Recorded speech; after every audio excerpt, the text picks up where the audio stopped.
कोई पॉलिटिकल सोच देखते हैं, कोई पॉलिटिकल फायदा नुकसान देखते हैं? मनीष शर्मा।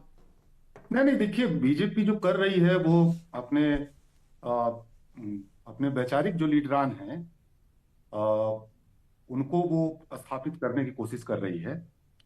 अब ये जो आप ये सोच सकते हैं कि मान लीजिए जो वैचारिक लोग हैं इनका मान लीजिए सबके प्रेरणा स्रोत आरएसएस रहा है, सावरकर रहे हैं।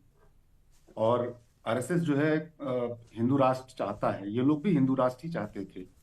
आरएसएस देश जब बन रहा था तो संविधान की जगह कहते थे कि ये तो सब कुछ इसमें विदेशी है और इसमें जो है कुछ भी देसी नहीं है। दुनिया का सबसे बड़ा संविधान मनुस्मृति है, तो वो तो उसको लागू करने की बात कर रहे थे।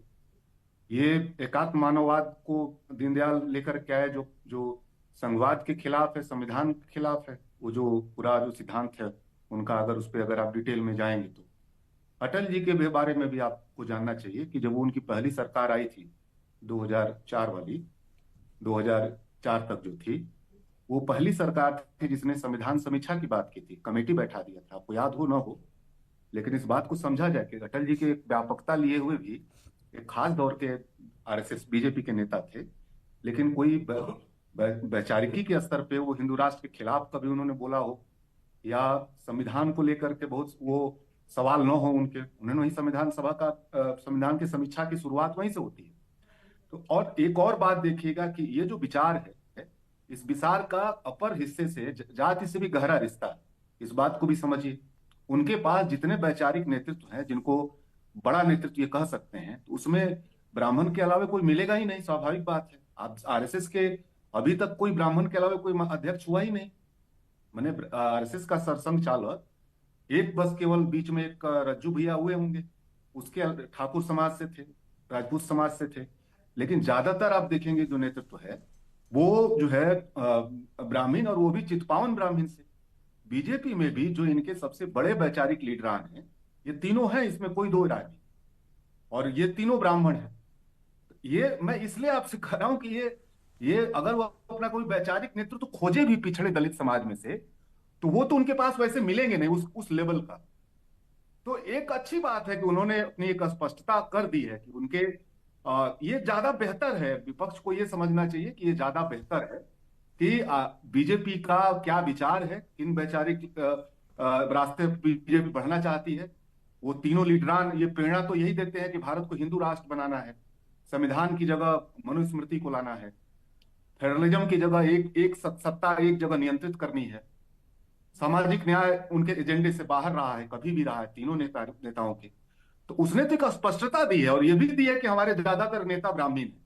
हमारे जितने वैचारिक जो तो ये तो विचार का भी बीजेपी की नेतृत्व तारीफ करते करनी हैं चाहिए कि मुंह में और कुछ और खास हृदय समाज में का कुछ नेतृत्व नहीं करते रहता हैं। है, साफ साफ तो बात करते हैं वो। तो तारीफ मैं करनी यही चाहिए कहना बीजेपी की चाहता हूँ। उसके मैं नेतृत्व यही की। कहना जी मैं यही कहना चाहता हूं कि इस पे तो खुश होना चाहिए कि वो जो भ्रम फैला रहे थे कि वो सामाजिक न्याय के भी नेता हैं, वो अंबेडकर साहब को भी नेता मानते हैं, वो दलित समाज को आगे ले जाना चाहते हैं, पिछड़े समाज को आगे ले जाना चाहते हैं। उस भ्रम को उत्तर प्रदेश में उन्होंने इस कार्यक्रम से तोड़ दिया है। और ये अरे मनीष, अब ऐसा ये कोई दल बता अब दो जो ये अपने शीर्ष पुरुषों को पीछे छोड़ दे और दुनिया भर को अंगीकार करे। ऐसा तो कोई दल हमको दिखता नहीं है। मैं क्या कह रहा हूं, मैं कह रहा हूं कि वो उनका उनका जो विचार है वो विचार की स्पष्टता कर दी, और उस विचार पे किस जाति का वर्चस्व है ये दोनों स्पष्ट कर दिया उसने, भाजपा ने, इस प्रेरणा स्थल के जरिए। अब जनता को कोई भ्रम नहीं रहना चाहिए। अब आपको तय करना है कि आपको वहां बहुत सारे पार्क बने हैं, वहां लोहिया जी को मानना है, अंबेडकर को मानना है, कि दीनदयाल उपाध्याय को मानना है। अब ये स्पष्टता हो गई उत्तर प्रदेश के अंदर। पार्क तो सबने लगवाए हैं ना, सबने अपने वैचारिक नेतृत्व का पार्क लगाया है।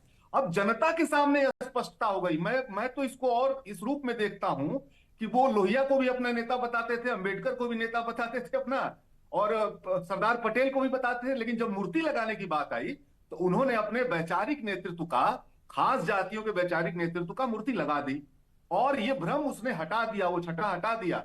कोई उनका नेता नहीं है, ठीक है। कोई बाबा साहब उनके नेता नहीं है, कोई सरदार पटेल उनके नेता नहीं है, कोई लोहिया उनके नेता नहीं ठीक है। है। उनके नेता दीनदयाल हैं, उनके नेता जो है अटल बिहारी वाजपेयी हैं, उनके नेता जो है श्यामा प्रसाद मुखर्जी हैं। ठीक है। तो इस हमको लगता है कि इसको इसको इसको लेकर के बहुत चिंता नहीं होनी चाहिए, इसकी बहुत आलोचना भी नहीं करनी चाहिए। वो बिल्कुल बेहतर है, हिंदू राष्ट्र बनाना चाहते हैं, उन्होंने स्पष्ट कर दिया। उसका उस विचार का नेतृत्व वाले नेता कौन है वो स्पष्ट कर दिया। उस विचार को अगुवाई करने वाले नेता किस जाति से आते हैं वो स्पष्ट कर दिया। हमको लगता है कि ये सकारात्मक है, इसको नकारात्मक रूप से नहीं ठीक लेना है, चाहिए। ठीक है। इसमें कोई राजनीतिक निहितार्थ है या केवल ये वैचारिक स्थापत्य है, प्रतीक है उसका? खत्म कर देंगे तो बीजेपी ने देखिए उसने अपने वैचारिक अभियान के तहत ये किया है, लेकिन अगर इस पे विपक्ष ज्यादा सजग हो जाएगा, ज्यादा इसको उत्तर प्रदेश में जिस तरह 24 के बाद की राजनीति बदली है, सामाजिक न्याय की तरफ शिफ्ट हुई है, और ये जो प्रेरणा स्थल तथाकथित जो बनाया है बीजेपी ने, वो भले खास जाति को लेकर के ना बनाया हो, लेकिन विचार केंद्रित तो है। इत्तेफाक ऐसा है कि उसके पास उस विचार के नेता जो तीनों हैं वो ब्राह्मण हैं, और उत्तर प्रदेश की राजनीति सामाजिक न्याय की तरफ शिफ्ट हो गई है। तो अगर इसमें विपक्ष इसको 2027 के लिए ज्यादा इस्तेमाल कर सकता है, ये बीजेपी के लिए नकारात्मक ज्यादा हो सकता है और विपक्ष के लिए ज्यादा सकारात्मक हो सकता है। ठीक ये है संभव अश्विनी साहब, एक लास्ट